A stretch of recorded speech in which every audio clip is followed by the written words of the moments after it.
oder weniger, ohne dass ich mich darum bemüht habe. Ich habe mich irgendwann hingesetzt und gesagt, ja, ich mache jetzt keine Physik mehr, ich philosophiere jetzt.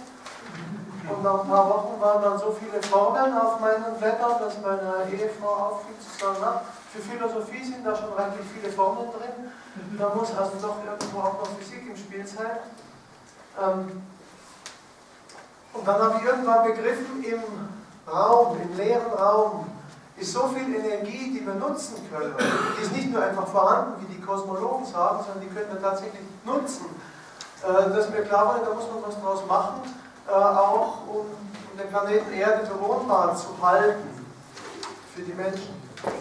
Wenn wir nichts tun, achso, Sie können gerne zwischendrin Fragen stellen, also das ist überhaupt kein Problem. Sie können filmen, Sie können fragen, ist alles frei. Meine ganze Arbeit ist grundsätzlich alle Open Source, also Sie können sich auch alles von meiner Internetseite kostenlos runterziehen, ist alles vorhanden. Das heißt, ich erzähle Ihnen jetzt zunächst einmal was über die freie Energie, aber mit der freien Energie kann man natürlich noch mehr machen. Sie können mit freier Energie auch Trinkwasser in beliebiger Menge gewinnen, die Wüste begrünen, dann wird die Nahrung verfügbar, also man könnte wirklich infolgedessen sehr viel Freiheit für die Menschen bringen. Deswegen steht das Frei eigentlich vorne und die Energie als der erste Schritt dorthin. Das da ist ein Hinweis auf meine E-Mail-Adresse und meine Internetseite. Es gibt im Internet auch andere, die sich als Tutor ausgeben, aber keine Tutor sind. Also passen Sie ein bisschen auf, mit wem Sie da kommunizieren, wenn Sie mir schreiben. Ein Buch zu dem Thema habe ich auch geschrieben, das ist erschienen im Kopfverlag. Das habe ich bewusst auf allgemeinverständlich populärwissenschaftlich gehalten. Es gibt auch noch viele 100 Seiten, also viel, viel mehr als in den Büchern steht, auf Fachsprache, also wirklich physikalisch in allen Details erklärt. Aber da fragen dann auch die Kollegen von den Hochschulen nach, wie man das verstehen kann. Das ist also dann weniger für den Laien. Zu dem Thema kam ich, als ich erkannt hatte, dass ein quantenmechanischer Oszillator, das ist bekannt, das steht in allen Lehrbüchern, das soll ich auch mal erwähnen am Rande. Das, was ich gemacht habe, ist keine neue Physik. Das ist alles etabliert in Lehrbuchphysik. Ich habe nur, wenn man so ein Puzzle kauft mit 1000 Teilen, bis in die Steine sortiert, damit sich ein Bild daraus ergibt. Aber ich habe nichts Neues entdeckt. Und das da, das sagt, in jedem Oszillator, also in jedem Pendel, ist Energie drin und es kann, wenn es quantenmechanisch klein ist, nie zum Stillstand kommen. Wenn wir den Perpendikel einer Uhr betrachten, der steht irgendwann still, aber der harmonische Oszillator in der Quantentheorie eben nicht. Und daraus folgend hat Casimir postuliert, dass auch elektromagnetische Schwingungen und infolgedessen elektromagnetische Wellen vorhanden sind, die unser ganzes Universum ausfüllen. Also wenn ich sage Quantenuniversum oder Quantenvakuum, dann meine ich damit einfach nur aus quantenphysikalischer Sicht den Raum betrachtet, egal ob da noch Materie drin ist oder nicht. Und diese Nullpunktswellen, die hat Casimir zum Anlass genommen, eine Kraft zu postulieren. Das sind zwei Metallplatten, die nebeneinander stehen und die dann aufgrund dieser Nullpunktswellen zusammengedrückt werden. Das erinnert so ein bisschen an Evangelista Torricelli, der 1600 Grad ein Gefäß evakuiert hat und den Druck, der dann plötzlich entsteht, aus dem Nichts verständlich machen konnte. Wenn Sie eine Plastikflasche nehmen, wie man sie normalerweise für Trinkwasser hat, und Sie saugen einmal kräftig die Luft raus, dann drückt es die zusammen. Und dann fragt man natürlich, wieso drückt sie zusammen? Da war doch nichts im 14., 15. Jahrhundert. Und ab dem 16. Jahrhundert konnte man den Menschen bewusst machen, da ist doch was, da ist Luft. Also alles, was ganz, ganz allgegenwärtig ist. So allgegenwärtig, dass wir uns vollständig daran gewöhnt haben, ohne überhaupt darüber nachzudenken, das nehmen wir nicht mehr wahr. Das ist ein kognitives Problem.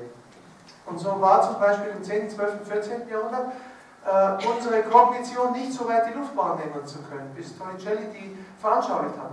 Und so war bis 1948 die Menschheit noch nicht so weit, die Nullpunktswellen des Quantenvakuums wahrzunehmen, bis Casimir die veranschaulicht hat. 1948 hat man ihn dafür ausgelacht. Also die Aussage ist die, Da ist ein kontinuierliches Spektrum mit ganz vielen Wellenlängen, die alle durchgehen, aber die resonanten Stehwellenboden zwischen den beiden Platten werden ausgeblendet. Das heißt, die erzeugen von innen keinen Druck mehr und diese von innen ausgeblendeten Wellen, wo von innen der Druck fehlt, außen gibt es den Druck. Die führen eben dann dazu, dass die Platten zusammengedrückt werden. Weil von innen der Gegendruck fehlt, also ist die vergleichende Sichtweise zur Wasserflasche aus Plastik ganz nah, aber ganz analog zu verstehen. So, und dann hat man Casimir dafür ausgelacht, 49 Jahre lang, von 1948 bis 1997. Sie wissen ja, wie die Menschen reagieren, wenn man was Neues macht. Das ist immer alles erst einmal Charlatanerie. Bis schließlich Steve Lamoureux von der Yale Elite-Universität den Casimir-Effekt experimentell bewiesen hat. Und dann war es klar, dann hat man ihn akzeptiert. Plötzlich war er kein Charlatan. Und er hatte das Glück, das noch miterleben zu dürfen. Das ist ja nur noch mal nicht allen vergönnt. Richard Feynman hat das Teilchenanalogon dazu aufgebracht. Also im Wellenbild sind es Nullpunktswellen, im Teilchenbild sind es Vakuumpolarisationsereignisse nach Feynman, wie auch immer. Da drin steckt Energie und ich blende jetzt die ganzen Formeln mal weg. Das Wichtige ist, wie viel Energie haben wir? Also wenn ich unser ganzes Universum betrachte, mit allem drum und dran, vom schwarzen Loch bis zu diesem Tisch hier, alles was Sie sehen, sind nur 4,6% des Universums nachzulesen, sogar bei Wikipedia. Also wirklich im ganz scharf zensierten Mainstream. Selbst die geben das zu. 4,6% des Universums sehen Sie und im Umkehrschluss, das geben die auch zu, 95,4% des Universums sind nicht sichtbar. Trotzdem versucht man Messmethoden zu entwickeln. Soweit ist man inzwischen gekommen, dass man sagt, etwa 1/3 dieses restlichen Universums, das ist Materie, die man noch nicht nachgewiesen hat und nicht entdeckte Elementarteilchen. Und 2/3 davon ist der große grüne Kuchen hier drüben, das ist freie Energie. Raum, die Energie des Raumes. Also wir können ein 10, 15, 20-faches dessen, was das ganze Universum beinhaltet, einfach nur als Energie verheizen. Und in Wirklichkeit nehmen wir natürlich nur ganz wenig, weil die Menschheit mit der Erde ja winzig klein dagegen ist. Das heißt, das, was wir an Energie wirklich verbrauchen können, und wenn wir unseren Verbrauch noch so steigern, das ist so wenig, dass man es im Universum überhaupt nicht merkt. Also ich frage immer mal wieder Umweltschützer, wir pumpen ja im Grunde das Universum leer. Ist ja so, wenn wir die Raumenergie nutzen. Irgendwo muss ja herkommen, die Energie, wegen der Energieerhaltung. Das wäre so etwa, als würde ich sagen, ich gehe jetzt zum Meer, zum Atlantik oder zum Pazifik, tauche mal den Finger rein und probiere, aha, das Wasser schmeckt salzig, jetzt habe ich 2 Tropfen Wasser entnommen und anschließend gehe ich und frage die Haifische, ob es eng wird. Also wir brauchen so wenig Energie, dass es im Grunde völlig harmlos ist. Jetzt mache ich mal eine ganz kurze Unterbrechung, einen Einschub, um zu demonstrieren, dass diese Sache auf einer ganz anderen Ebene schon längst angekommen ist. Es gibt nämlich eine Raumenergieszene, das wusste ich, als ich das entwickelt hatte, noch gar nicht. Und in dieser Raumenergieszene gab es schon Unmengen von funktionierenden oder angeblich funktionierenden Maschinen. Ein paar davon so seriös belegt, dass man eigentlich ziemlich sicher sein kann, dass es wirklich funktioniert. Also ich habe mal aus einem Buch Die Urkraft aus dem Universum von Klaus Jerens ein paar Namen von solchen Maschinen rauskopiert. Nur so zum Spaß. Die alle schon Raumenergie nutzen konnten, lange bevor die etablierte Wissenschaft es wahrgenommen hat. Also das Wahrnehmen der Wissenschaft ist immer so ein besonderes Problem. Da möchte ich als Beispiel nur mal die Gebrüder Wright zitieren, die das Fliegen erfunden haben sollen, so sagt man. Die sind 5 Jahre lang rumgeflogen, um das Flugzeug vorzuführen. Die Presse hat sich geweigert, davon zu berichten, wie heute. Die Presse hat es konsequent verschwiegen, macht man mit meinen Arbeiten ja genauso. Die Universitätskollegen haben konsequent feindlich reagiert und unter vorgehaltener Hand gibt man schon zu, dass da was war. Die sind zum Patentamt hingeflogen, die Gebrüder Wright, und gesagt, wir möchten das Ding patentieren. Aber es ist zu sperrig, wir können es euch nicht auf den Tisch reinbringen. Tut uns doch den Gefallen und schaut mal da zum Fenster raus, dann fliegen wir euch da runter, könnt ihr zugucken. Und anschließend kommen wir rein und schreiben den Patentantrag. Und da haben ihm die Leute vom Patentamt gesagt, Vögel können fliegen, aber was schwerer ist als Luft, kann doch nicht fliegen, das weiß doch jeder Wissenschaftler. Die Montgolfiere kann fliegen, klar, weil die heiße Luft leichter ist. Aber Gegenstände, die schwerer als Luft sind, keine Chance. Also haben sich die Gebrüder Wright reingesetzt und sind wieder heimgeflogen. Was blieb denen schon anderes übrig? Und nach 5 Jahren Kampf hat endlich Präsident Roosevelt davon erfahren und hat Walla per Mufti angeordnet, dass die Professoren mal hingucken müssen. Und dann war wissenschaftlich festgestellt, man kann fliegen. Also bis die Wissensverwalter an den Universitäten dem tatsächlich vorhandenen Wissen hinterherkommen, da können sie lange warten. Wegen militärischem Interesse wahrscheinlich. Vielleicht auch. Und jetzt sage ich Ihnen noch den Rest von der Geschichte. Die Gebrüder Wright haben das Fliegen gar nicht erfunden, sondern ein paar Monate vorher, vielleicht ein halbes Jahr, ein Jahr, sowas, ist in Neuseeland schon jemand 3 Kilometer weit geflogen, obwohl die Gebrüder Wright nur 300 Meter kommen. Nur, die Gebrüder Wright hatten das Standing so lange zu demonstrieren, bis man es sehen musste. Während der in Neuseeland, den hat man halt einfach ignoriert und der hat es damit bewenden lassen. Und das unterscheidet mich von den anderen Raumenergieforschern. Meine Arbeit liegt genauso auf Eis, weil ich keine Forschungsmittel mehr habe und gar nichts. Nur, ich gehe halt noch zu den Menschen und erzähle davon. Und zwar in der Hoffnung, dass es irgendwann mal irgendjemand mitkriegt. Inzwischen ist die Sache übrigens auch bei Frau Merkel gelandet, aber schon längst. Da gibt es eine Petition, habe ich auch eine Folie, ich zeige Ihnen gleich. Ich zeige Ihnen sogar die Antwort des Bundespresse- und Informationsdienstes. Also das Team von Frau Merkel lehnt jegliche inhaltliche Stellungnahme fast vollständig ab. Zeige ich Ihnen gleich noch. Ist halt anders als bei Roosevelt. Kommt noch.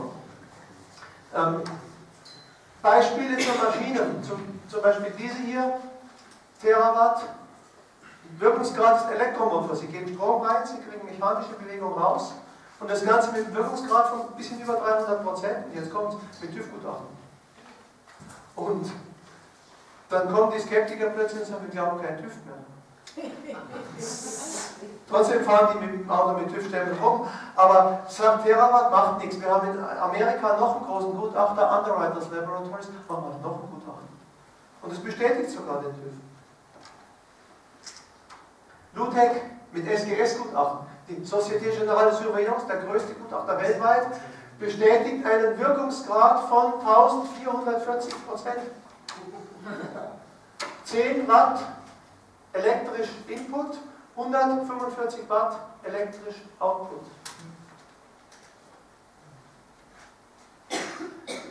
Merken Sie mal den 2. März 2012, das Datum hier rechts oben. Ganz rechts oben zu sehen. Hier, der 2. März 2012.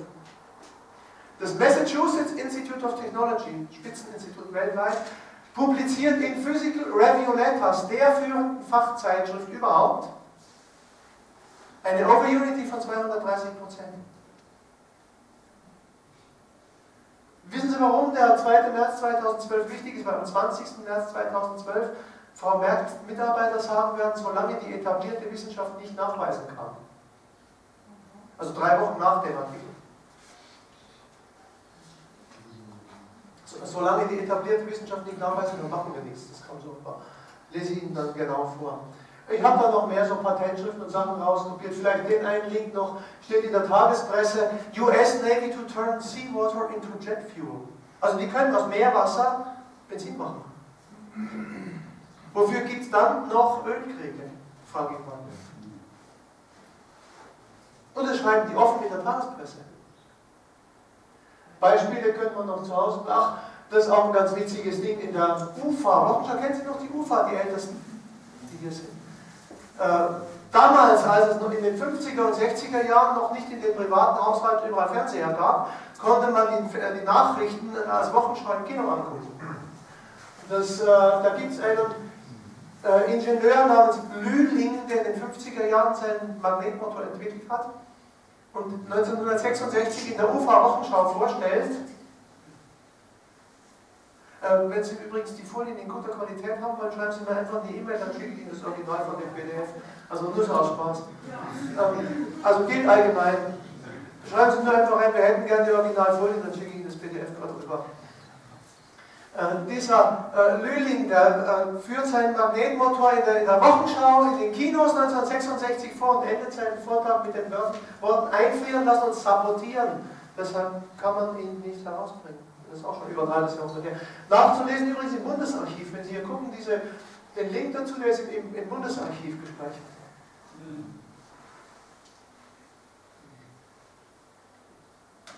Unkonventionelle Alternativen. Da führe ich mal nur, das ist keine Raumenergie, das ist eine Batterie, aber die führe ich einfach mal aus Spaß vor.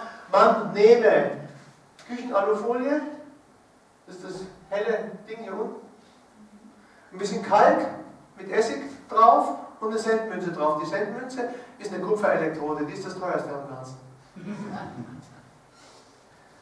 Man halte einen Voltmeter dran, hier habe ich 12 Stück in Serie, gibt 13 Volt.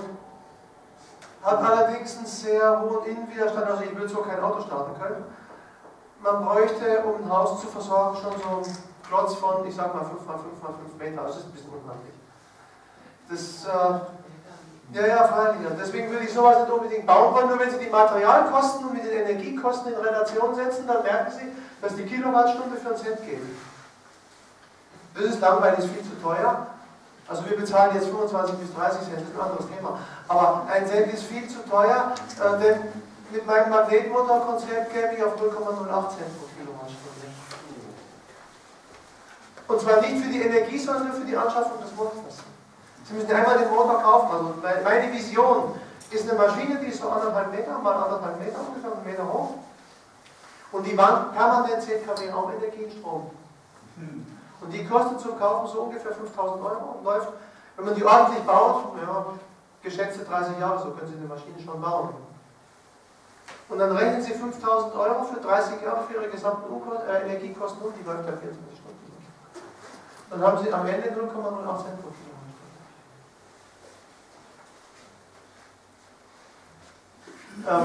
Die etablierte Wissenschaft weiß nicht, warum dieses Ding schon seit 175 Jahren klingt.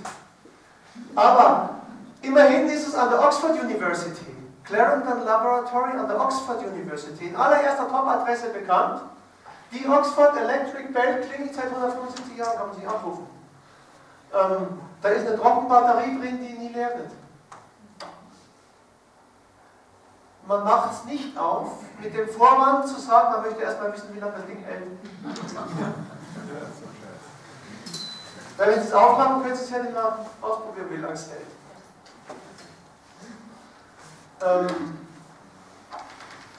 Jetzt beende ich mal meinen Einschub von den ganzen Maschinen. Achso, Tesla. Tesla ist auch schon 1930 mit einem Auto gefahren, das keinen Tank hatte und auch keine Batterie und keine Akkus. Klaus Jebens in Hamburg, der ist 1926 geboren, der hat mir die Geschichte erzählt, wie sein Papa mitfahren durfte bei Tesla. Mitfahren durfte. Wie viel Energie enthält der leere Raum? Sie können Energie, E gleich mc² benutzen, um zu sagen, wie viel Energie enthält die Masse. M ist die Masse. Und dann kommen Sie auf ziemlich viele Megawattstunden pro Kilogramm Masse. Wenn Sie das umrechnen für Raumenergie, dann können Sie sagen, Energie ist Volumen mal auch so ein Naturfaktor. Das sind mehr Kilowattstunden pro Kubikmeter. Also ein Kubikmeter, ne, 1 Liter. 1 Liter Raum enthält so viele Megawattstunden. Finden Sie erstmal einen Taschenrechner, der die vielen Sterne alle ausdruckt. Also das, was wir dem Universum wirklich entnehmen, das ist vernachlässigbar wenig. Weg von den Formeln, jetzt versuche ich Ihnen mal zu erklären, was dahinter steckt. Nee, das war die falsche Seite. Ja? Diese wollte ich, genau. Ein Magnet oder eine elektrostatische Ladung, ich mache es mal mit Magneten, weil den jeder schon mal in der Hand gehalten hat. Ein Magnet sendet permanent Magnetfeld aus. In alle Raumrichtungen. Wo nimmt der eigentlich die Energie her, um permanent Feld machen zu können? Wenn Sie jetzt den etablierten Wissensverwaltern glauben, dann müsste der Magnet ein Perpetuum mobile sein. Weil der sendet ja ständig Feld aus und hat nirgends eine Quelle. Aber das ist ja Quatsch. Es gibt ja kein Perpetuum mobile. Also was die Unis uns da erzählen, ist Unsinn. Es geht nämlich die Energieerhaltung. Und deshalb muss der Magnet von irgendwoher versorgt werden. Wenn Sie den aber jetzt im Vakuum aufhängen, der kann ja nur aus dem leeren Raum versorgt werden. Also muss der permanent dem Raum Energie entziehen, in Magnetfeldenergie umwandeln und Feldenergie aussenden. Damit ist der Magnet schon ein einfachst möglicher Raumenergiekonverter.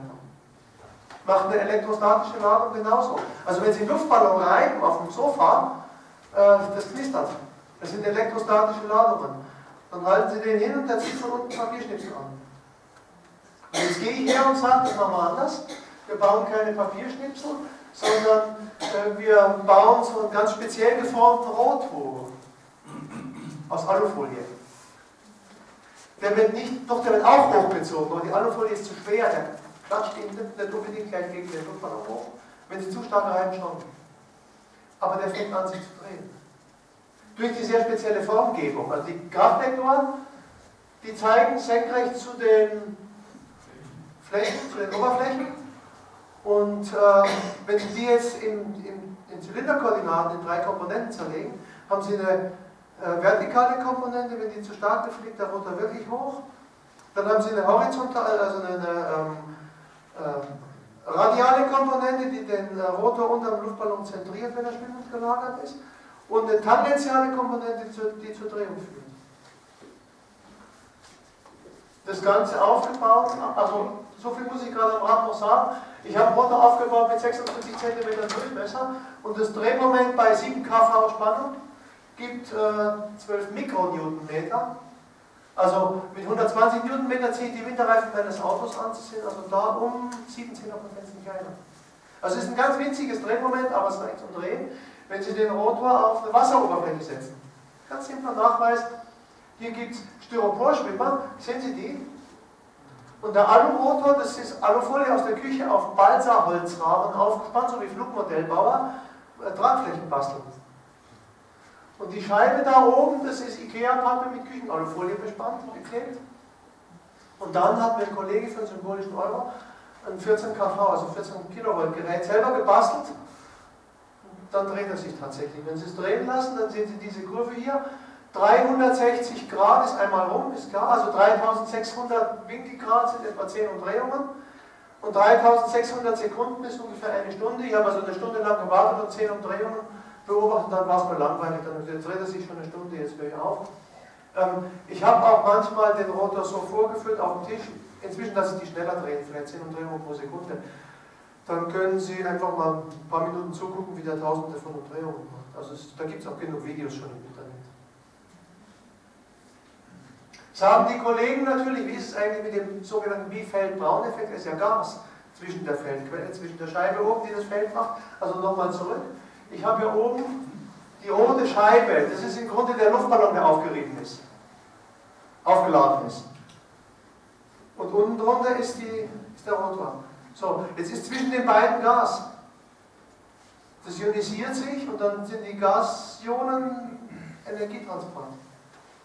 Und dann habe ich ganz normal über klassische Reibung meine Energie reingespeist und unten dreht er sich halt. Das haben die Kollegen, die skeptisch kritisieren wollen. Also was macht man? Man pumpt das Gas weg, dann ist das System mal durch. Also, rumgebettelt, wer lässt mich? Von der NASA bis nach Neuseeland, alles durchgebettelt und ich danke Gott für die Gnade, gleich in Magdeburg, 90 Kilometer von mir weg, ins Labor hineingehen gedurft zu haben. Dadurch war die Fahrstrecke so, dass ich da halt mal wieder hinfahren konnte zu den Messungen, was die Sache sehr erleichtert hat. Da sehen Sie die Vakuumkammer, unten schwimmt ein kleiner Rotor, das ist hier links. Und rechts sehen Sie die Feldquelle, die habe ich auf einer Drehbank aus Aluminium gedreht und der Kollege dort hat einen durchsichtigen Deckelflansch benutzt, damit man dem Rotor beim Drehen zugucken kann. Also Deckel drauf, Spannung angelegt, er dreht sich, dann schalte ich die Pumpen ein und so bei einigen wenigen Millibar oder ein paar Zehntel Millibar, ein halbes, ein Viertel Millibar, sowas.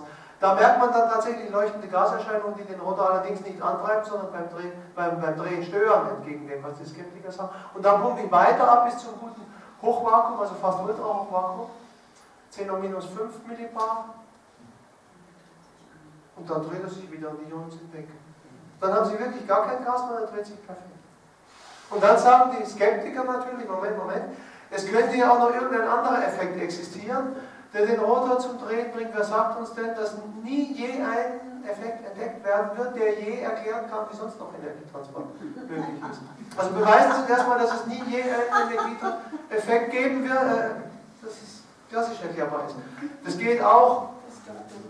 geht sogar relativ einfach. Sie messen, wie viel Energie oben reingeht, elektrisch, und Sie messen, wie viel Energie unten mechanisch rauskommt beim Drehen. Und wenn Sie die Energie gar nicht erst reintun, dann da ist da keine Energie zum Transportieren, dann brauchen Sie auch keinen Transportmechanismus mehr. Also, haben wir Picoampermeter angeschlossen, das ist schon eine Herausforderung, das zu messen. Das Ergebnis war am Ende, elektrisch nimmt das Ding knapp 3 Nanowatt auf. Also 2,97, das sind knapp 3 Nanowatt.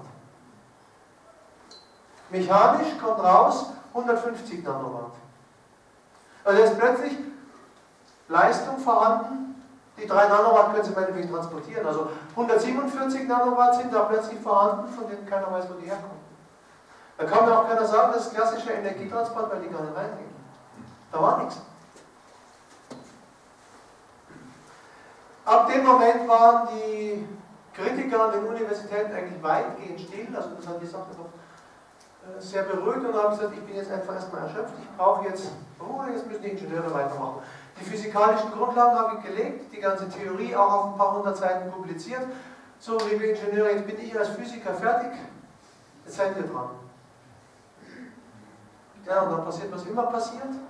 Das kenne ich auch von den Vorträgen. Hinterher sind dann, oh, wir müssen unbedingt was machen. Und können wir nicht vielleicht einen Verein gründen, aktiv, und am nächsten Tag ist alles vergessen.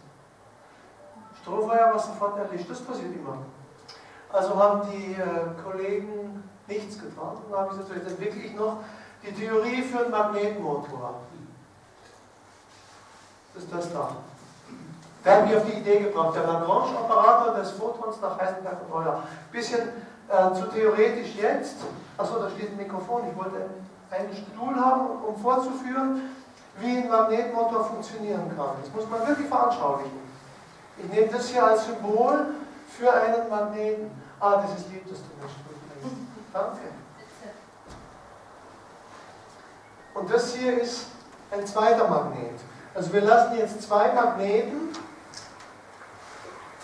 aneinander vorbeilaufen. Die Leinwand hinten ist jetzt egal, wir betrachten jetzt nur die beiden Magneten so. Jetzt machen wir Folgendes.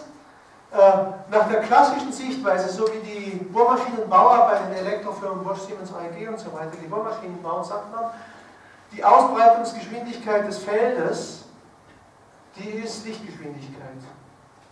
Die ist so schnell, das ist einfach Elektrodynamik, die ist so schnell, die können wir vernachlässigen. Wenn ich 1 Zentimeter mit Lichtgeschwindigkeit durchlaufen will, dann bin ich so im Bereich von Nanosekunden Bruchteilen, also ein paar Pikosekunden oder so. Die spielt keine Rolle, die lassen wir einfach weg. Streng genau betrachtet muss man natürlich sagen, schneller als Lichtgeschwindigkeit kann kein Feld. Alleine schon wegen der Relativitätstheorie. Und nach der Elektrodynamik ist es auch genau Lichtgeschwindigkeit. Also streng genommen müsste man, das ist in der Literatur bekannt unter dem Namen retardierte Potentiale nach Lienard und Wiechert. Nachzulesen in allen großen Physiklehrbüchern, also von Feynman im amerikanischen bis Landau Lifshitz im russischen, überall nachzulesen. Ich betone es deshalb, weil gerade an der Stelle die Kritiker immer wieder behaupten, ich habe da Unrecht. Also mir hat von einer großen Fachzeitschrift mein Kritiker gesagt, das kann gar nicht sein, hier irrt die Relativitätstheorie. Gut, wenn die Fachzeitschriften plötzlich die Relativitätstheorie nicht mehr anerkennen können, nur um mich zu kritisieren, das heißt ihnen genehmigt. So, der Punkt ist der. Dieser Stuhl dient als Markierung für die Position dieses Magneten. Und ich bin Feldquant, ich spiele jetzt mal Feldquant. Ich laufe mit Lichtgeschwindigkeit. Ich bewege, also nicht ich, aber der Magnet bewegt sich auch. Der bewegt sich natürlich nicht mit Lichtgeschwindigkeit, sondern viel langsamer. Das heißt, der Magnet bewegt sich hier ein paar Zentimeter nach rechts, während ich als Feldquant schon hier bin. Jetzt sagt dieser Magnet hier, wie groß ist der Wechselwirkungsabstand? Sie wissen ja, das kennt jeder aus seiner Kindheit, wenn ich zwei Magneten weit auseinanderhalte, habe ich eine kleine Kraft und je dichter ich bin, umso größer wird die Kraft. Hat jeder mal ausprobiert. Wenn sie ganz dicht beieinander sind, blub, dann sitzen die zusammen. Klar. Also, wenn der Magnet feststellen will, wie weit der Wechselwirkungspartner weg ist, dann muss er ja irgendwie die Information übertragen bekommen. Sie können ja, wenn Sie mit dem Handy telefonieren, auch nicht einfach aus dem Nichts, sondern das sind elektromagnetische Wellen, die die Information übertragen.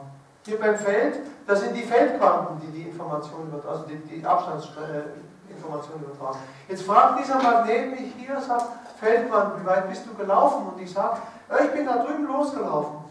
So, und jetzt kommt's. Ich bin da losgelaufen, wo der Stuhl steht.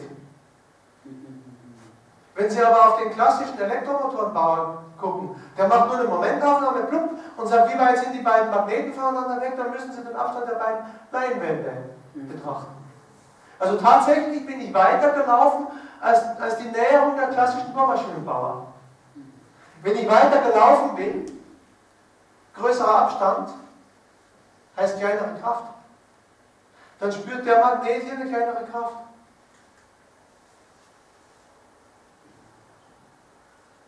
Jetzt bringen wir das ganze Spiel mal weiter. Der Magnet läuft an seinem Partner vorbei, ohne ihn umzustoßen. Nach hier hinten. Den Stuhl nehme ich wieder als Merker für die Magnetposition. Und dann mache ich das ganze Spiel nochmal. Der Magnet läuft ja noch weiter, sendet mich jetzt aus als Feldquant. So. Und jetzt fragt mich der Magnet wieder, sag mal Feldquant, wie weit bist du gelaufen? Und ich sage, ich bin dabei den Stuhl losmarschiert. Jetzt ist plötzlich der tatsächliche Laufabstand geringer als die klassische Näherung der unendlich schnellen Ausbreitungsgeschwindigkeit. Geringerer Abstand heißt größere Kraft. Das heißt, wenn die beiden Magneten aufeinander zulaufen, aufgrund dieser retardierten Potenziale nach Leonhard und Wichert, aufgrund dieser Geschichte laufen die beiden Magneten aufeinander zu mit verringerter Kraft und voneinander weg mit vergrößerter Kraft. Komme ich damit allgemein rüber? Das soll ganz anschaulich sein. Jetzt mache ich das mal und nehme mir einen Textmarker und schreibe da drauf Nord und Süd. Also, nehme ich Stifte und da schreibe ich hin Nord und Süd. Nordpol und Südpol beim Magneten. Und hier genauso. Nord und Süd. Und jetzt sehen Sie, dass die beiden sich gegenseitig abstoßen. Fahren wir mal zurück, dass es jeder bequem sehen kann. Jetzt sehen Sie, dass die beiden sich gegenseitig abstoßen, weil der Nordpol auf den Nordpol zuläuft. Also wenn der Magnet hier Nord auf Nord läuft, dann bremsen die sich gegenseitig. Und das tun die, weil die aufeinander zulaufen, mit verringerter Kraft. So, dann lasse ich den mal weiterlaufen. Und dann ist hier Süd auf Süd. Da stoßen die sich auch ab. Und das tun die mit erhöhter Kraft, weil die voneinander weglaufen. Also ich bremse mit verringerter Kraft und beschleunige mit erhöhter Kraft. Und die Differenzenergie, also die werden ja hinterher schneller sein als zuvor. Und die Energie, die da irgendwo herkommt, die kommt aus dem Quantenvakuum. Das ist hier eine unsichtbare. Das können Sie durchrechnen. Und wenn Sie selber nicht die Idee haben, wie Sie es rechnen, laden Sie halt die entsprechende Publikation aus meiner Internetadresse runter, da steht alles drin. Das einzige Problem dabei ist, die Magneten, die laufen natürlich irre schnell. Also ist ja ein relativistischer Effekt. Die arbeiten ja relativ zur Lichtgeschwindigkeit. Gut, ein paar Zehntel Promille oder so, das reicht schon. Aber das heißt, wir müssen an die Grenze des technisch Machbaren. Wenn Sie so Flugzeugtriebwerke angucken, wie die Urlauber in Urlaub fliegen, die gehen an die Grenze des technisch Machbaren. Das ist eben kein Projekt, was ich dann noch so zu Hause im Bastelkeller mache. Also ich habe ja meine ganze Forschung in Ermangelung eines Budgets von dem Geld bezahlt, was die Familie an Haushaltsgeld übrig lässt. Und es ging mit dem 150 Nanowatt Rotor durchaus, aber mit so einer 10 Kilowatt Maschine, mit so Magneten, die sich an der Grenze des technisch Machbaren bewegen, da kommen sie so nicht hin. Da braucht man dann schon ein richtiges Forscherteam. Und das ist im Moment der Punkt. Warum sind die meisten Raumenergieerfindungen verschwunden oder nicht beachtet worden? Ich versuche es jetzt mal wie die Gebrüder Wright. Einfach indem ich sage, ich bleibe dran, ich bleibe so lange dran, bis ich jemanden finde, der mir die Forschungsressourcen zur Verfügung stellt, und dann kann man es machen. Also das heißt, im Moment liegt die aktive Laborarbeit komplett auf Eis und die Arbeit ist eigentlich nur die Akquisitionsarbeit, um Forschungsdrittmittel zu kriegen. Und das schon seit Mai 2011, aber noch reicht es, also ich müsste ein ca. 10-köpfiges Team aufstellen, wie so ein typischer Lehrstuhl halt hat, und sogar noch ein kleiner Lehrstuhl. Also rettet die Welt, aber machst du Nulltarif, das wird nichts. Man muss schon ein bisschen, ein 10-köpfiges Team heißt, man muss Mitarbeiter hauptberuflich haben. Und hauptberuflich 10 Mitarbeiter zu bezahlen, ja, große Konzerne können. Also nur zum Vergleich. Ich habe neulich, vor ein paar Tagen, letzte Woche, mit jemandem plaudern können, der als Packer, also als handgreiflicher Arbeiter, so Messestände aufbaut und sich da mal so gelegentlich ein paar Euros verdienen kann. Und die waren irgendwo in Spanien und haben aufgebaut die Präsentation eines neuen Autos. Und zwar hat Opel das neue Modell Astra rausgebracht und das wollen die nun den Händlern zeigen. Dafür haben die 40 Millionen aufgebracht. Nur um das Ding vorzuzeigen, was schon da ist. Weil die Präsentation ja bombastisch wirken muss. Also ich würde sagen, so viel bräuchte ich nicht, um die Energieversorgung der gesamten Menschheit zu revolutionieren. Das wäre die Vision.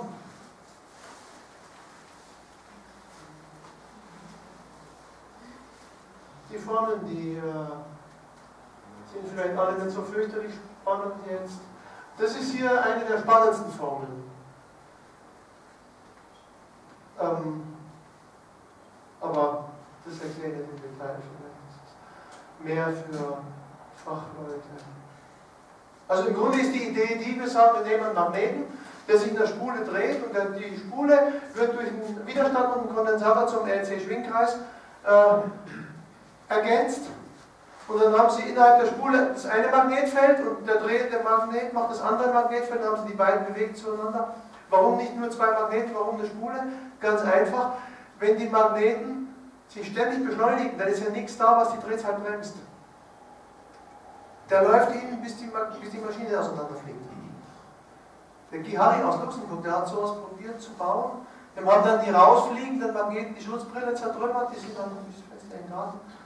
Da hat seine Frau noch monatelang die Magneten beim Rasenmähen am Rasenmäher kleben gehabt.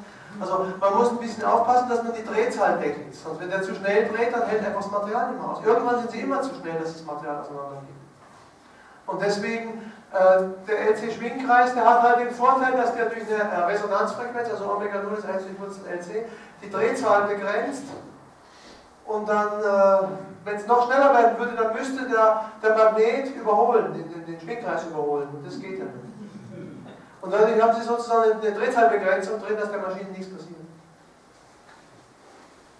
Und dann könnte man es bauen. Also ich habe da noch nachgerechnet, wie die Energie rauskommt. Also ohne Materialfestigkeit betrachtet, können Sie so nicht bauen. Das ist eine Maschine, die noch nicht standhält. Habe ich mal so aus Spaß einen Magneten 10 cm lang, so einen kleinen roten Dauermagneten, 10 cm lang in der Spule drehen lassen, also reine theoretische Computersimulation, kein Experiment. Und dann können Sie aus dem kleinen Ding knapp 600 Watt, also 52 plus 528 sind knapp 600 Watt rausziehen. Aber so klein können Sie es nicht bauen, da fliegt Ihnen das um die Ohren. Also deswegen sage ich, man muss aufgrund der Materialfestigkeit in Relation zu den Zentrifugalkräften so eine Maschine bauen, die ungefähr 1,5 Meter im Durchmesser macht. Und wenn es dann größer wird, haben Sie natürlich auch gleich mehr Leistung. Also dann sind Sie irgendwo bei 5 bis 10 kW. Das ist die kleinste Einheit, die Sie kriegen können, kleiner wird nichts. Also Sie könnten hergehen und sagen, ich will jetzt jede einzelne Elektrozahnbürste mit einem eigenen Raumenergiekonverter versorgen. Sondern man stellt in den Keller den Raumenergiekonverter, da wo jetzt meine Zentralheizung steht, Und dann ist es halt so, bisher haben sie das Stromkabel von den Elektrizitätswerken durch die Wand reinlaufen lassen und dann wird das Haus versorgt. Und jetzt läuft das Stromkabel eben aus dem Raumenergiekonverter.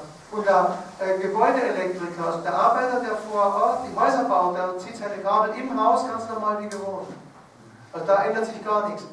Was sie über Land nicht mehr brauchen, sind die Hochspannungsleitungen. Das ist die ganze Geschichte. Atomkraftwerke alle weg, Ölverbrennung, Gasverbrennung, alles weg. Windmühlen, Solarzellen werden halt auch obsolet, obwohl die eigentlich gut gedacht sind. Da tut es mir fast ein bisschen leid. Aber die wollen auch. Wenn ich sowas im Haus habe, wie reagiert der Mensch auf die Magnetfelder? Sie machen es in eine Mühlmetallbox rum, dann reagiert er gar nicht. Also Sie können ja Magnetfelder einfach mit dem Blech abstellen. Für mich noch interessanter ist die Frage, wie ist es da mit Schallerzeugung? Also machen die hohen Umdrehungszahlen irgendwelche Geräusche? Also im Notfall muss man halt die Mühlmetallbox doppelwandig machen und dazwischen die Luft rauspumpen, weil wenn Sie die Luft rauspumpen, dann wird kein Schall übertragen. Na gut, es gibt noch ein bisschen Festkörperschall, aber ich denke, das lässt sich schon alles dämpfen. Das sollte man hinkriegen. Wie reagiert der Mensch auf Magnetfelder, wenn Sie eine Bohrmaschine einspannen? Also im Grunde schaltet jeder von uns ständig Elektromotoren ein und denkt sich nichts dabei. Und allzu viele Probleme sehen wir an der Stelle eigentlich nicht. Klar, wenn Sie Handys und solche Sachen einschalten, dann sind die Feldstärken ganz anders. Handys sind ja gebaut, damit die Feldstärken über viele Kilometer hinweg bis zum Sender reichen. Aber ich mache jetzt genau die Gegenteil. Ich will die Felder drin haben. Und wenn man als Verbraucher das sich wünscht von Ihnen, was sagt da unsere Welt dazu? Ich baue gerade ein Haus. Ja, ich habe keine Möglichkeit, den ersten Prototypen zu bauen. Das ist das, was ich sage, ich bräuchte ein Team. Das ist nämlich der zweite Teil meines Vortrags, oder die letzte Viertelstunde erzähle ich, was muss man machen, damit es dann endlich konkret wird. Das ist ja im Prinzip Ihre Frage. Genau. Das ist jetzt als Förderung auch für Ihre Arbeit. Das ist jetzt die ideale Überleitung in die Viertelstunde, die ich jetzt erzählen wollte. Wie kann man es hinkriegen?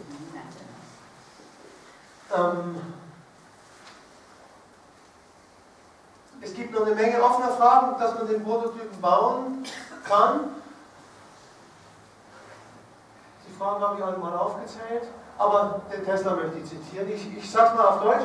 Es ist nur eine Frage der Zeit, bis sich die Menschheit an das Urräderwerk der Natur anschließen wird. So sagt er, also praktisch aus dem Urräderwerk der Natur Energie gewinnen wird. Und das hat er 1891 von dem American Institute of Electrical Engineering erzählt. Und bis heute gibt es eigentlich nur noch nicht technische Gründe, die uns daran hindern. Sie haben ja vorhin gesehen, wie viele Maschinen schon da sind.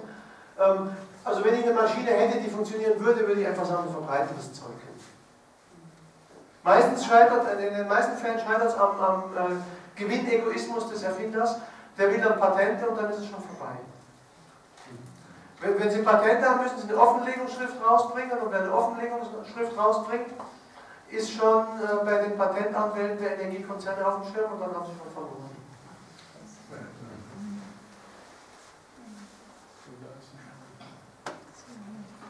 Also rausbringen können Sie es nur, wenn Sie solche Ideen mal...